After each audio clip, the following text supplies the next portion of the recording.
Tired of sweating in your Ford Ranger on a summer day? Here's why your AC might not be keeping up. The compressor is the heart of your Ranger's air conditioning system. Its job? To pump refrigerant through the system and keep your cabin cool. But when it fails, all you get is hot air and frustration. So, what causes compressor failure? First up, low refrigerant. If there's a leak in the system, the compressor can't do its job and may overheat or seize up. Next, electrical issues.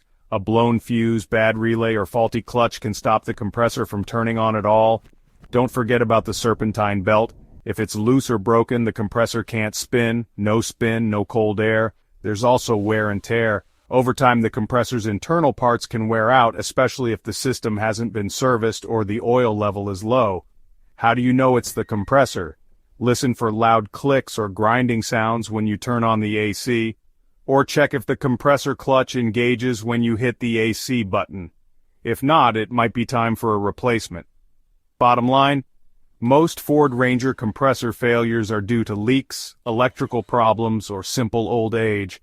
Regular maintenance and quick repairs can keep your AC running cool for years to come. Thanks for watching. Stay cool out there.